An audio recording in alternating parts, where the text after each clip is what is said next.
The morning sun broke through the grey London sky as crowds began gathering outside Westminster Abbey, hours before the historic event. People from all corners of the United Kingdom had travelled to witness something truly special. The atmosphere buzzed with excitement as thousands lined the streets, waving flags and holding their phones high, hoping to catch a glimpse of the royal family.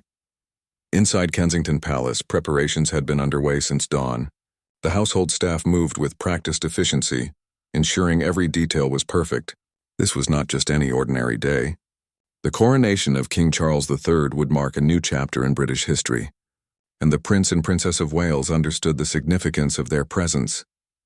Kate stood before a full-length mirror in her private dressing room, her stylist making final adjustments to her elegant ensemble.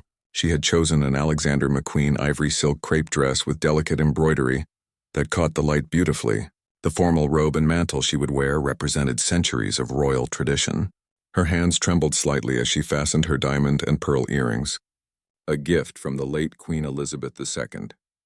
The weight of the moment pressed upon her shoulders, but she maintained her composure with the grace that had become her trademark. Down the hallway, William helped his eldest son, Prince George, with his ceremonial attire. The young prince would serve as one of the pages of honor, a role of great responsibility for someone so young. George looked up at his father with a mixture of nervousness and pride. William knelt down to his son's level, straightening the boy's collar while offering words of encouragement and reassurance. Princess Charlotte stood in her room, twirling in front of the mirror, admiring her own formal dress. At her age, she understood the importance of the day, but couldn't quite contain her excitement. Her nanny reminded her gently about proper behavior during the long ceremony ahead. Charlotte nodded seriously, though her eyes still sparkled with childlike wonder. The youngest, Prince Louis, presented the biggest challenge of the morning. Known for his spirited personality and occasional mischievous moments during public events, his parents hoped he would remain calm throughout the lengthy service. His outfit had been carefully selected to be comfortable yet appropriate for the solemn occasion. The staff had prepared quiet activities to keep him occupied if needed. As the family gathered in the drawing room before their departure, William and Kate exchanged a knowing glance. They had discussed this day many times, understanding that their children's behavior would be scrutinized by millions watching around the world. But they also knew their children were simply that, a damo, children a galmono, and they would support them no matter what happened. The royal convoy was prepared outside, a fleet of state cars polished to perfection. Security personnel had conducted multiple checks throughout the night. The route to Westminster Abbey had been cleared and secured, with barriers holding back the enthusiastic crowds that had swelled to enormous numbers. Kate gathered her children close for a private moment before they left. She reminded them to stay close, to remember their manners, and most importantly, to know that she and William were proud of them. Charlotte reached for her mother's hand, squeezing it tightly. George stood tall, already beginning to understand his future role. Louis, sensing the seriousness, remained unusually quiet. The family emerged from Kensington Palace to board their vehicles. The sight of them together, dressed in their ceremonial finest, created an immediate stir among the staff and security present. Cameras belonging to the official palace photographers clicked rapidly, capturing these precious moments before the public spectacle began. As their car pulled away from the palace, Kate looked out at the streets of London passing by. The crowds had multiplied beyond anything she had imagined. People of all ages stood shoulder to shoulder, some having camped overnight to secure the best viewing positions. Union Jack flags waved enthusiastically, creating a sea of red, white, and blue along their route. Inside the car, the children pressed their faces against the windows, amazed by the spectacle outside. They had attended royal events before, but nothing of this magnitude. William pointed out various landmarks as they passed, trying to keep the atmosphere light and relaxed despite the formal nature of what lay ahead. The journey to Westminster Abbey typically took only minutes, but today the procession moved at a ceremonial pace, allowing the public to see the family clearly. Kate waved gracefully to the crowds, her smile warm and genuine despite her inner nervousness. William maintained his composed demeanor, occasionally placing a reassuring hand on his wife's knee. As Westminster Abbey came into view, its Gothic architecture standing magnificent against the spring sky, the reality of the moment fully set in. The Abbey had hosted coronations for nearly 1,000 years. Kings and queens had walked through those same doors, carrying the weight of a nation's hopes and expectations. Now William's father would take his place among them, and they would stand witness to this historic transition. The car slowed as it approached the Abbey entrance. Kate could see the assembled dignitaries, world leaders, and foreign royalty already gathered. The red carpet stretched before them like a river of crimson velvet. Television crews from every major network in the world had their cameras trained on the arrival area. She took a deep breath, squeezed William's hand once more, and prepared to step out into the world's gaze. Their children would follow, each one representing not just their family but the future of the monarchy itself. Whatever happened in the next few hours would be remembered for generations to come.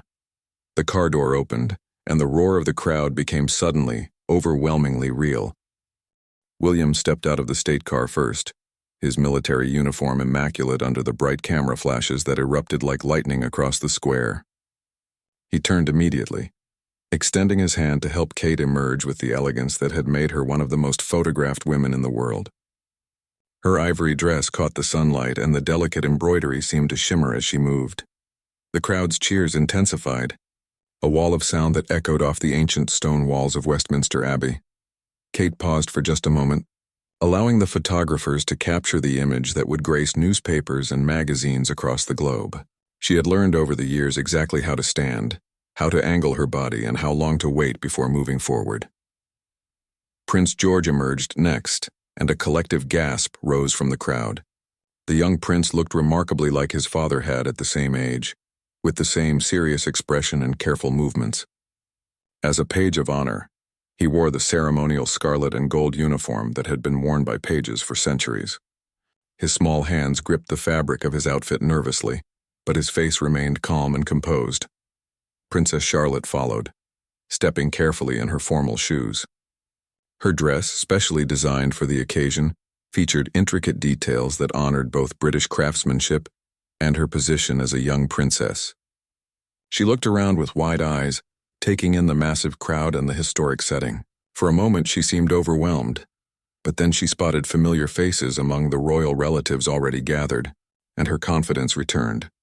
Prince Louis came last, and those watching held their breath slightly. The youngest Wales child had become somewhat famous for his animated reactions during public events.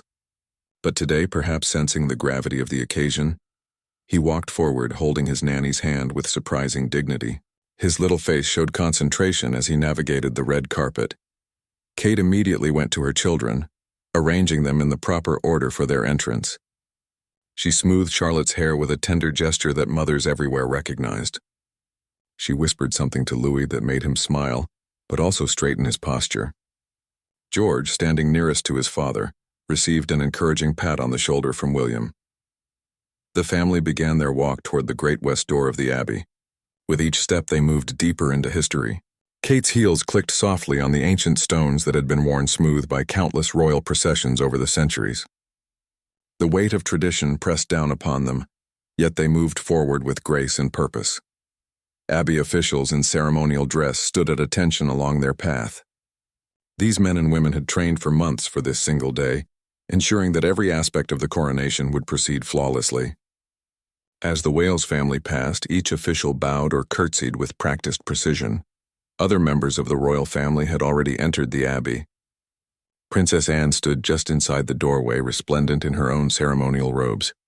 She nodded approvingly at her nephew and his family as they approached. The Princess Royal had always been a stabilizing presence within the family, and her approval meant something significant. The interior of Westminster Abbey took Kate's breath away despite having visited many times before. Today, the ancient church had been transformed for the coronation. Thousands of flowers created cascading arrangements throughout the space. The morning light filtered through the stained glass windows, painting rainbow patterns across the stone floors and wooden pews. Distinguished guests filled every available seat. Kate recognized world leaders, celebrities, charity workers, and representatives from every Commonwealth nation. All had dressed in their finest attire, creating a breathtaking display of international fashion and diplomatic significance. The air hummed with hushed conversations in dozens of languages. George separated from his parents to join the other pages of honor who were gathering near the altar. Kate watched her son walk away with a mixture of pride and maternal concern. He looked so small among the grand architecture and elaborate ceremony unfolding around him. But he held his head high and took his place with the other pages without hesitation. An usher guided William, Kate, Charlotte, and Louis to their designated seats in the front section of the Abbey. Their position gave them a perfect view of where the coronation ceremony would take place. Kate helped Louis settle into his seat, making sure he was comfortable and had a clear sightline to watch his grandfather's historic moment. Charlotte sat between her parents, her hands folded neatly in her lap. She had been practicing proper sitting posture for weeks in preparation for the long ceremony ahead. Kate noticed her daughter's determined expression and felt a surge of maternal pride. Despite her young age, Charlotte understood the importance of the day. The Abbey continued filling with guests, each entrance announced by officials who called out names and titles in formal projected voices. Princes and princesses from European monarchies entered in glittering tiaras and sashes. Commonwealth prime ministers arrived in their national dress. Religious leaders from various faiths took their designated places, representing the diverse spiritual landscape of modern Britain. Kate took a moment to absorb everything around her. The scent of the flowers mixed with the ancient smell of stone and wood that permeated the Abbey. The rustling of expensive fabrics and the soft murmur of conversation created a unique soundtrack. Somewhere in the distance, she could hear the orchestra tuning their instruments in preparation for the ceremonial music. William sat rigid beside her, his military training evident in his perfect posture, but Kate knew him well enough to notice the slight tension in his jaw, the way his fingers drummed once against his thigh before he caught himself and stopped. This was his father being crowned, a moment he had anticipated his entire life while simultaneously knowing it meant his own future responsibilities drew ever closer. Louis began to fidget slightly, and Kate gently placed her hand over his, a silent reminder to remain still. He looked up at her with those expressive eyes that could melt her heart, and she gave him an encouraging smile. She had snacks discreetly hidden in her small clutch purse, just in case the ceremony proved too long for his attention span. The lighting in the Abbey shifted as television crews adjusted their equipment. This coronation would be broadcast to billions of people worldwide, making it perhaps the most watched event in British history. Multiple cameras tracked every movement, every expression, ensuring that people from Sydney to São Paulo could witness this moment of royal tradition. Kate glanced at the order of service that had been placed on her seat. The ceremony would last several hours, filled with ancient rituals, religious blessings, and symbolic moments that stretched back centuries. She had studied the program extensively, knowing exactly when to stand, when to bow, and when certain significant moments would occur. A sudden hush fell over the Abbey. The time had come. Somewhere in the distance, Kate heard the first notes of the processional music beginning. The magnificent organ began to play, its deep notes reverberating through every corner of Westminster Abbey. The sound seemed to come from the very stones themselves, filling the cavernous space with music that had accompanied royal coronations for generations. Kate felt the vibrations in her chest as the powerful instrument announced the beginning of the ceremony. Everyone in the Abbey rose to their feet in a coordinated movement that created a soft rustling sound throughout the massive space. Charlotte stood on tiptoe trying to see over the heads of the people in front of them. Kate gently adjusted her daughter's position, ensuring she could witness everything while maintaining proper decorum. The procession began at the Great West Door, moving slowly down the long nave toward the altar. First came the cross-bearer, holding high the ancient processional cross that gleamed in the light. Behind came clergy members in their finest vestments, each carrying symbols of religious authority and tradition. Their robes, embroidered with gold thread and precious stones, created a river of color flowing through the Abbey. Representatives from various faith communities followed, acknowledging Britain's modern religious diversity. Kate watched as leaders from Hindu, Sikh, Muslim, Jewish, and other traditions walked with quiet dignity toward the altar. This was different from coronations past, reflecting how the nation had evolved while still honoring its fundamental traditions. Then came the regalia, the ancient objects that would be used in the coronation ceremony itself. The sovereign's orb, the scepter, and other items that dated back centuries were carried on velvet cushions by officials who moved with reverent care. These weren't merely decorative pieces, but sacred symbols of monarchy that had touched the hands of kings and queens throughout British history. Kate's heart began to race as she saw the pages of honor enter, walking in perfect formation. George was among them, his young face set in concentration as he carefully carried his portion of the ceremonial train. She wanted to reach out to him, to offer reassurance, but he was beyond her reach now, fulfilling his duty with remarkable composure for someone so young. William stood perfectly still beside her, but Kate noticed his eyes tracking George's every movement. As a father, he understood the pressure their son felt. As a future king, he knew the importance of these ceremonial roles and how they prepared young royals for their future responsibilities. The dual nature of their lives, deeply personal yet unavoidably public, had never been more apparent. The Archbishop of Canterbury appeared, wearing the spectacular cope and mitre reserved for coronations. His presence signaled that the ceremony's most sacred moments were approaching. He moved with measured steps, each footfall deliberate and meaningful. Behind him came other senior clergy, creating a procession within the procession. Then finally, King Charles III entered the abbey. A gasp swept through the congregation, not of surprise, but of collective acknowledgement that this moment had truly arrived. He wore the crimson velvet robe of state, trimmed with ermine which flowed behind him in a magnificent cascade. His face showed the weight of the moment, the understanding that he was stepping into a role his mother had held for 7 decades. Beside him walked Queen Camilla, also dressed in ceremonial robes. Her journey to this moment had been long and complicated, but today she walked with quiet dignity, supporting her husband as they approached their destiny together. The couple moved slowly, allowing the cameras to capture every angle, every expression, every historic detail. Kate felt tears prick at her eyes as she watched her father-in-law process past. She remembered her wedding day, when this same man had walked her partway down the aisle after her own father. She thought of the private moments they had shared, the conversations about duty and family, the genuine warmth he had always shown her children. This was not just a king being crowned, but a grandfather, a father, a human being taking on an enormous burden. Louis tugged at her hand, confused about what was happening. She bent down and whispered an explanation in his ear, using simple words he could understand. He nodded seriously, his earlier fidgeting forgotten as he tried to comprehend the significance unfolding before him. The king and queen reached the theater, Riu, the special carpeted area where the coronation would take place.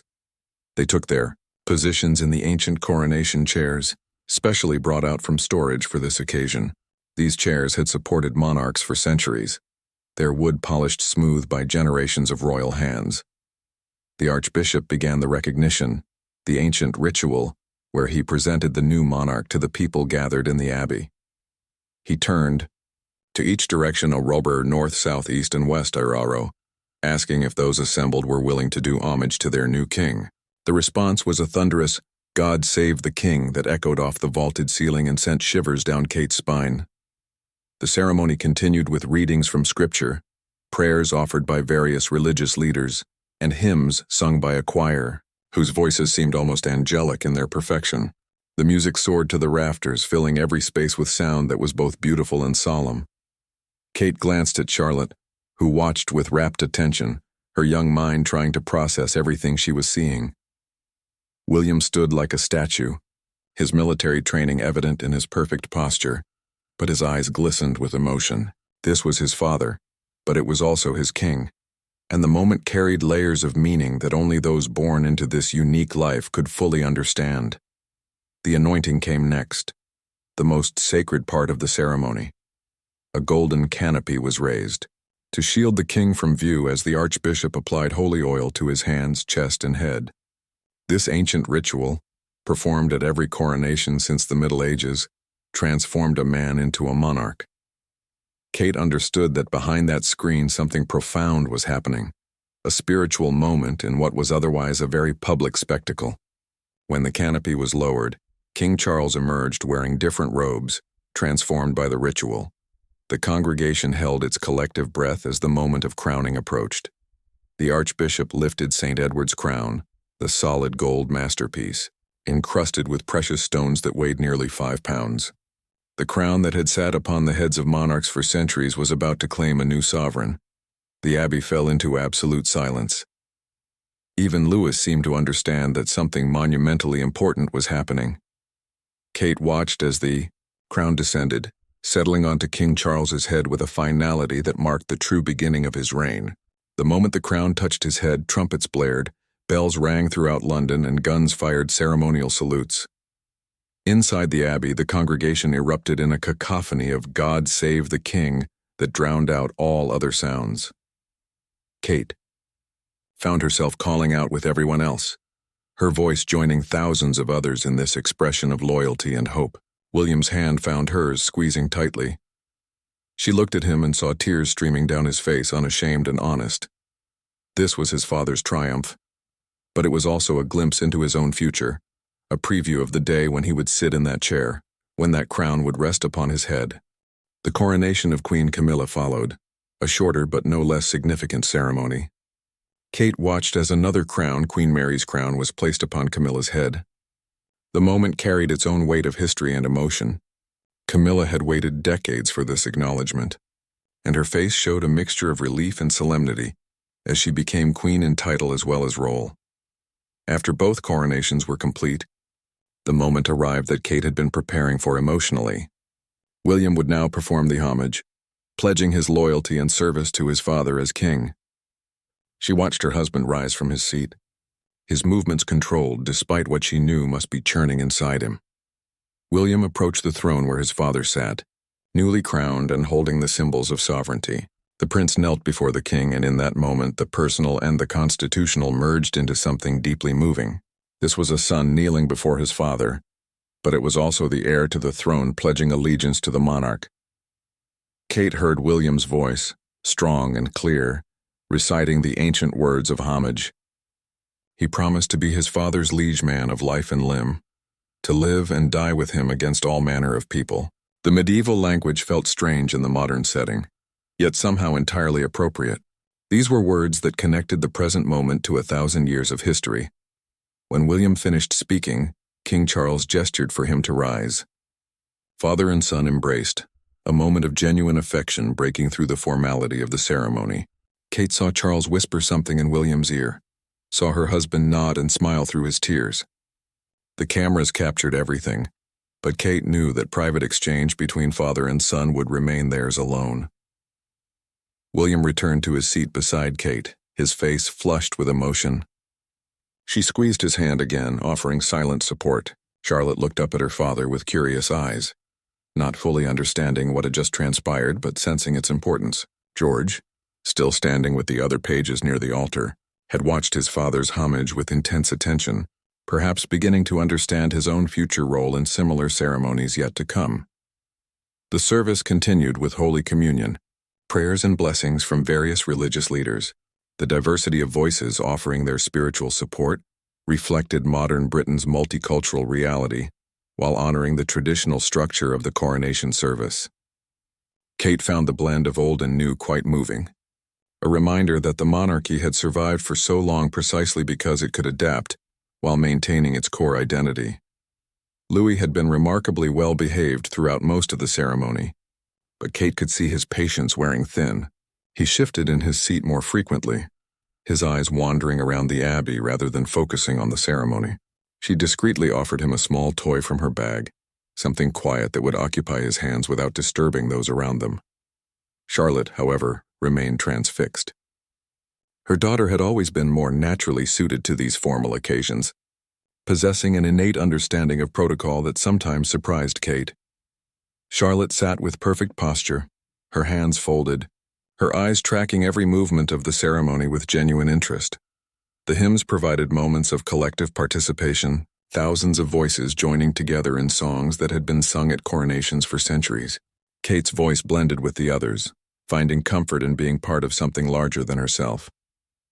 These were the same hymns that had been sung when William's grandmother had been crowned all those decades ago. As the ceremony moved toward its conclusion, Kate reflected on what this day meant for her family. Her husband would one day sit where his father now sat. Her son George would eventually kneel where William had knelt. The weight of this generational continuity pressed upon her, but also filled her with a strange sense of purpose. She was part of this story now, woven into the fabric of an institution that would outlast them all. The final prayers were offered, asking for God's blessing on the new king and queen, on the royal family, on the government, and on all the people of the United Kingdom and the Commonwealth. The Archbishop's voice carried through the Abbey with words that had been spoken at coronations for hundreds of years, connecting this moment to countless others stretching back through time. Then came the closing procession, a mirror of the opening, but now with the king and queen wearing their crowns and carrying their regalia. They processed slowly back down the long nave, every eye in the Abbey following their movement. George and the other pages carefully managed the ceremonial trains, their young faces showing concentration and pride in equal measure. As the king and queen passed the row where Kate sat with her family, Charles caught her eye and smiled. It was a genuine, warm smile that reminded her of family dinners and Christmas gatherings rather than state occasions. She smiled back, a private exchange of affection amidst the grand ceremony. William stood at attention as his father passed, his military training evident in the crispness of his posture. But Kate saw his eyes following the king, saw the mixture of emotions playing across her husband's face. Pride certainly, love undoubtedly, but also perhaps a touch of apprehension about his own future and the enormous responsibilities that came with it. The royal family members began to file out after the king and queen. Following in order of precedence, Kate gathered Louis, making sure he had all his belongings. Charlotte smoothed her own dress, preparing to walk out with the same grace she had shown entering. George would exit with the other pages, reuniting with them later. As they joined the procession out of the Abbey, Kate felt the weight of history surrounding them. The stones beneath their feet had supported coronation processions for nearly a millennium. The air they breathed carried the echoes of prayers and anthems sung by generations now long gone. They were the newest chapter in an ancient story. The bright sunlight outside the Abbey doors came as almost a shock after the dim, candlelit interior. The roar of the crowd returned louder than before, if that was possible. People had been waiting for hours to see the newly crowned king and his family, and their enthusiasm was palpable. Kate paused at the top of the steps, William beside her, Charlotte holding her hand, and Louis staying close. For a moment they were perfectly framed in the doorway of Westminster Abbey, the ancient stones forming an archway around them. Photographers captured the image that would become iconic: the future of the monarchy standing in the doorway of its past. The family made their way to their vehicles for the procession back to Buckingham Palace. The crowd pressed against the barriers, phones held high, everyone wanting their own memory of this historic day. Kate waved continuously, her smile never faltering despite her emotional exhaustion. George caught up with them, released from his duties as a page of honor. William pulled his son close, pride evident in every gesture. George had performed his role flawlessly, and his father wanted him to know how well he had done. The boy's face lit up with the kind of joy that comes from knowing you've made your parents proud. The state carriage awaited them, its gilded exterior gleaming in the afternoon sun. The horses stood patiently in their ceremonial harnesses, their coats brushed to a shine, their manes braided with precision. These magnificent animals had been specially trained for royal occasions, accustomed to the noise and chaos of crowds without startling. Kate helped the children into the carriage, ensuring they were settled comfortably for the journey back to Buckingham Palace. The interior, while historic and beautiful, was not necessarily designed for modern comfort. The seats were firm, and the carriage's suspension, though improved over the centuries, still transmitted every bump in the road directly to its passengers. As their carriage began to move, joining the grand procession through the streets of London, the scale of the celebration became truly apparent. The crowd stretched as far as Kate could see in every direction. People hung from windows, perched on lampposts, and crowded every available viewing space.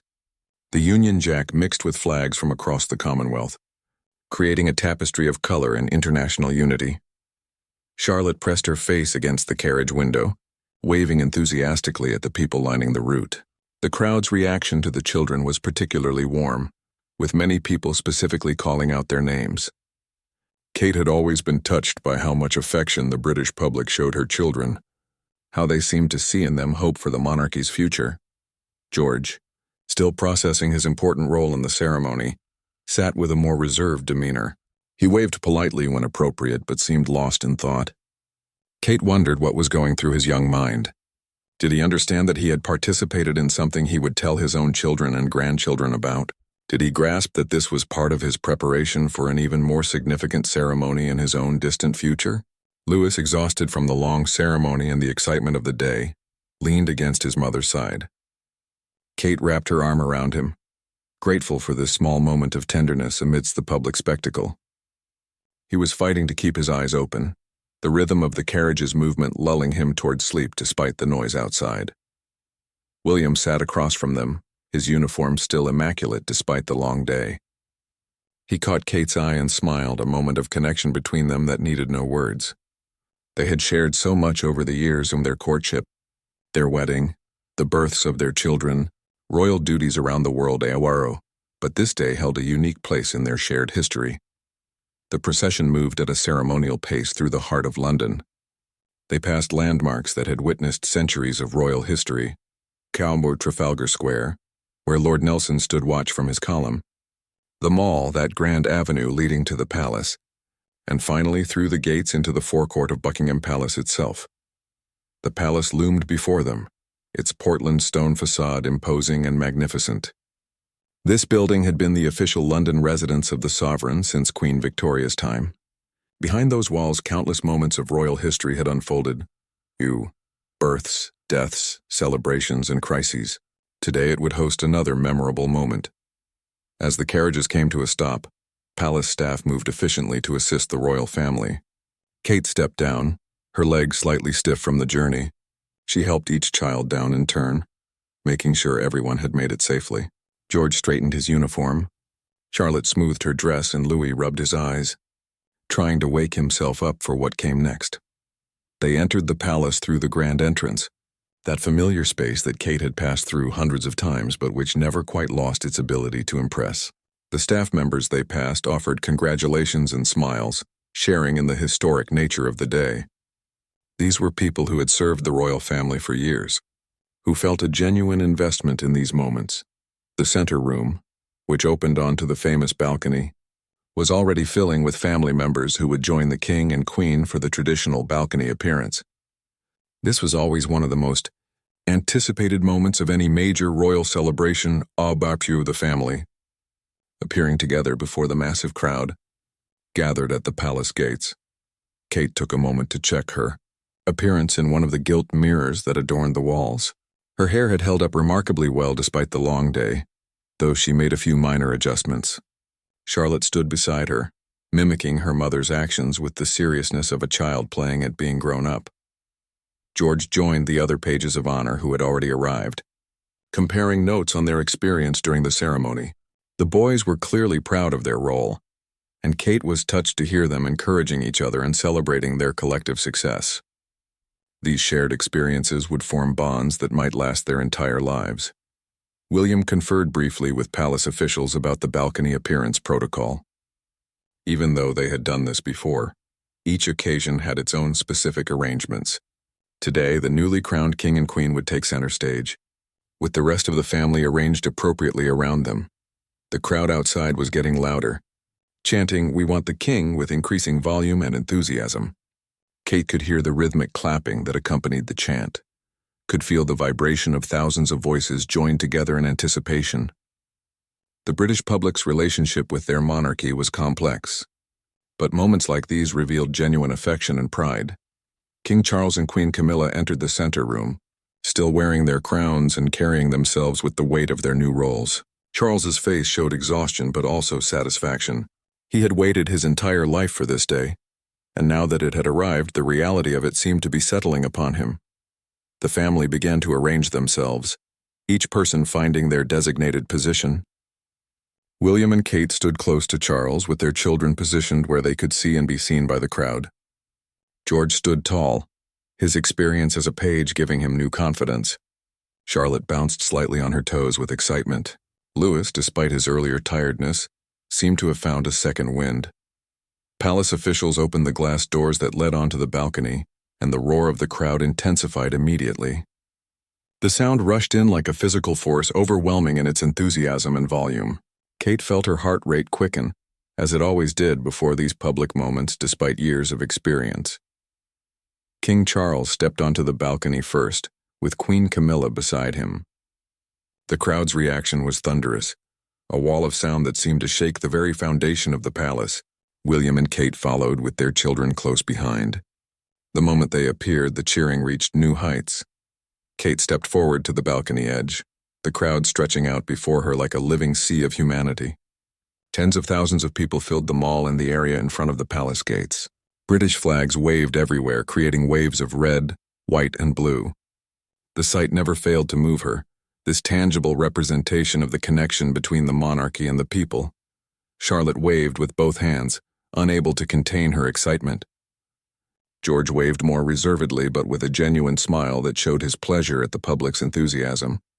Louis, overwhelmed by the noise and the crowd, initially hid behind his father before curiosity drew him back to the edge to wave tentatively. The crowd continued to cheer, their voices creating a constant roar of celebration. Kate stood beside William, their children between them, presenting the image of family unity that had become central to the modern monarchy's public image. She could see people in the crowd holding up homemade signs, some declaring their love for specific family members, others offering congratulations to the newly crowned king. William leaned down to say something to George, pointing toward the sky. The fly past would be approaching soon, weather permitting. This traditional military tribute had been a feature of major royal occasions for decades, and the children always found it thrilling. Kate remembered her own wedding day when the aircraft had roared overhead, the sound so loud it drowned out all conversation. The Royal Air Force had planned something special for the coronation. Vintage aircraft from World War II would fly alongside, modern fighter jets, symbolizing the continuity between past and present that the monarchy itself represented. Over 70 aircraft would participate if the weather cooperated, creating one of the largest flypasts in recent history. Kate glanced at Louis, concerned that the noise might startle or upset him, but the young prince seemed mesmerized by the crowd, his earlier tiredness completely forgotten. He waved enthusiastically, occasionally making faces that drew laughs from those close enough to see. William gently redirected him when his antics threatened to become too animated, but Kate could see her husband fighting back a smile. The family remained on the balcony for several minutes, allowing the crowd to see them clearly and the photographers to capture countless images.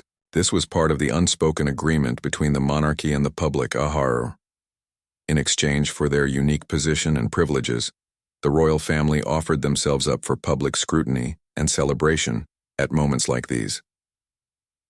Charlotte had discovered that if she waved in a certain pattern, sections of the crowd would wave back in unison, creating a ripple effect. She experimented with this, delighted by her ability to interact with so many people at once. Kate watched her daughter with a mixture of amusement and admiration. Charlotte possessed a natural charisma that would serve her well in her future royal role. Then in the distance, Kate heard the distinctive sound of aircraft engines. The crowd heard it too, and a new wave of excitement swept through them. People pointed toward the sky, craning their necks to catch the first glimpse of the approaching planes. George moved to the front of the balcony, his eyes scanning the horizon with intense concentration. The first aircraft appeared, flying in perfect formation. The vintage planes came first, their propeller-driven engines creating a nostalgic sound that connected this moment to Britain's wartime past. The crowd cheered even louder as they recognized the historic aircraft, many of which were maintained by volunteers dedicated to preserving this flying heritage. Louis clapped his hands over his ears as the sound grew louder, but he never took his eyes off the sky. The sight of so many aircraft flying in coordinated patterns clearly fascinated him despite the noise. William kept a protective hand on his youngest son's shoulder, ready to comfort him if the experience became too overwhelming. The modern jets followed, sleek and powerful, their engines creating a different kind of roar that spoke of technological advancement and military capability. They flew in formation that spelled out the king's cipher in the sky, a feat of precision flying that drew gasps of appreciation from the crowd. The Red Arrows came last, the Royal Air Force aerobatic team trailing their distinctive red, white, and blue smoke. They performed a dramatic flypast directly over Buckingham Palace, painting the sky with patriotic colors. The crowd erupted into the loudest cheers yet, and Kate found herself swept up in the moment, waving with genuine enthusiasm.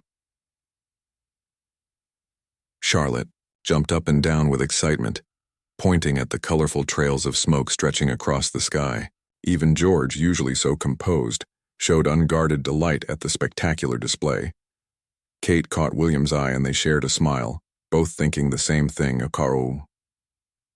Whatever the challenges and responsibilities of their position, moments like these made it meaningful. As the last aircraft disappeared from view and the smoke trails began to dissipate, the royal family prepared to withdraw from the balcony. They had been out long enough for the public to feel satisfied, but not so long that the children became restless or the formality became uncomfortable.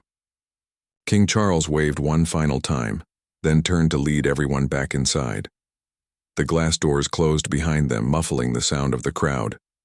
The sudden relative quiet came as almost a shock after the intense noise on the balcony. Kate felt, her ears ringing slightly, adjusting to the change in volume. The children were chattering excitedly about the flypast, their voices high and animated. Inside the center room, the atmosphere relaxed considerably. Family members began to congratulate each other on getting through the long day successfully. There was laughter, hugs, and a sense of collective relief. The official part was over, though photographs and a formal dinner still awaited them. Kate found a quiet corner and sat down for a moment, her feet aching in her formal shoes. Charlotte immediately came to sit beside her, leaning against her mother's side. They sat in companionable silence for a moment, both processing the enormity of what they had just experienced. William was speaking with his father, the two men standing close together in conversation. Kate watched them, seeing the bond between father and son that transcended their constitutional roles. Whatever happened in the future, whatever challenges they would face them as family as well as monarch and heir. George joined the other children from the extended family, all of them comparing their experiences of the day. The pages of honor were particularly animated, clearly proud of their part in the ceremony. Kate was glad George had other cousins and young relatives who understood the unique pressures of growing up royal. Louis had finally succumbed to exhaustion, curling up on a sofa with his head on a cushion. Kate went to check on him, brushing his hair back from his forehead gently. He stirred slightly but didn't wake, his face peaceful in sleep. She arranged a throw blanket over him, ensuring he was comfortable. Palace staff circulated with refreshments, and Kate gratefully accepted a cup of tea. The familiar British ritual of tea felt grounding after the extraordinary ceremony and celebration. She sipped it slowly, feeling some of her energy return as the caffeine worked its magic. Photographers arrived to take the official coronation portraits. The family arranged themselves in various groupings around the king and queen alone, the king and queen with their children and grandchildren, the entire extended royal family. Each photograph would become part of the historical record, images that future generations would study and analyze. Kate stood for what felt like dozens of photographs, her smile never wavering even as her face began to ache from holding the expression. This was part of the job, she reminded herself. These images mattered, serving as visual confirmation of family unity and the monarchy's continuity. As the formal photography session finally concluded, Kate felt the weight of the day settling upon her shoulders. It had been extraordinary, historic, moving, and exhausting in equal measure. She had witnessed her father-in-law become king, had seen her husband pledge his loyalty and service, had watched her children participate in a ceremony they would remember forever. The sun was beginning to set over London as the family finally began to disperse. Some would stay at the palace for the formal dinner, others would return to their own homes. Kate gathered her children, checking that they had all their belongings, and preparing them for the journey back to Kensington Palace. As they left Buckingham Palace, Kate looked back at the building's illuminated facade. Somewhere inside, King Charles was still being briefed on the evening's events, still fulfilling the duties that came with his new role. The crown he had received was not just a physical object but a burden of responsibility that he would carry for the rest of his life. William helped the children into their car, and Kate slid in beside them. As they drove through the darkening streets of London, she could see people still celebrating, still gathered in groups discussing the day's events. Pubs were full of patrons toasting the new king. Televisions in shop windows replayed highlights from the ceremony. Charlotte fell asleep against her mother's shoulder, exhausted by the excitement. George stared out the window quietly, processing his thoughts. Louis was already deeply asleep. Transferred from the palace sofa to the car without waking, Kate rested her head against William's shoulder, and he wrapped his arm around her. They didn't need to speak. They had shared this extraordinary day, had played their parts in a ceremony that connected them to centuries of history while pointing toward an uncertain future. As Kensington Palace came into view, Kate felt grateful to be coming home. Despite the grandeur of the day, despite the historic significance and the public celebration, what she wanted most now was to put her children to bed, to have a quiet moment with her husband, to process everything they had experienced. The coronation was over, but its impact would ripple forward through time. Her children had witnessed history being made. They had participated in traditions that stretched back centuries, and someday, in a future she tried not to think about.